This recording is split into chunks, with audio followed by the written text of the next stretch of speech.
Today we're working on a 2010 Chevy Cobalt, and we're changing the alternator on this vehicle. First thing you have to do is disconnect the battery. It's going to be a negative terminal. I'm going to disconnect first, and then you're going to take off your intake hose. It's going to be this screw here. Gotta take off. Then you gotta use a vise or a pair of pliers to get this off here. And then you're going to take off the screw, and then you can take this cover off. Then we gotta take out this air box piece, which goes into here. It's gonna be two 10mm nuts. It's going to be two nuts up here.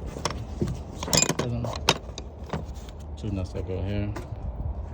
So you can find them. There they go.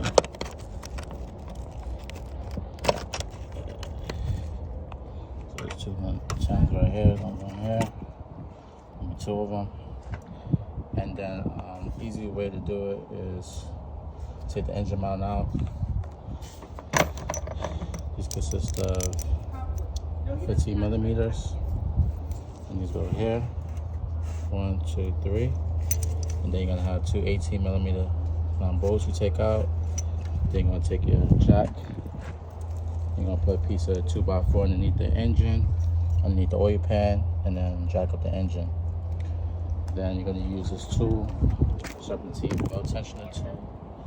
The number is 67 or 61, and once you jack up the engine, you'll be able to remove.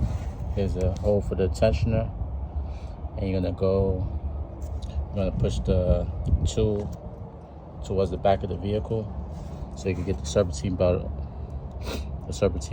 off. Once you get the tension, you just slip it off with a smooth tensioner pulley, and then you can access your 13mm bolts. But before you disconnect your bolts, you're going to disconnect your power, the connector wire, then your power wire, and then you can access your 3 bolts. One here, and there's one more below, which is down there. And then when you take it out, you're gonna have to come straight up. You're gonna have to turn the alternator sideways, and then you're able to pull it up. But before you do that, before taking it out, you must remove the upper radiator hose. Once you remove the upper radiator hose out the way, then you can get your alternator out the way. And like I said, you're gonna move the alternator sideways, and then you'll be able to lift up and out of the vehicle. And I do advise you, once you put the new alternator in, when you put tension on the belt, put it on the crankshaft first, AC compressor, alternator, then you're gonna put tension on the belt. You're gonna put tension on the tensioner, and then you can slip the belt onto the smooth pulley. That's the easiest way to put the belt on. And then once you're finished with that, you have everything connected. Then you're gonna go back to your battery and connect the negative terminal. This is a 2010 Chevy Cobalt, and it's a 2.2 liter engine.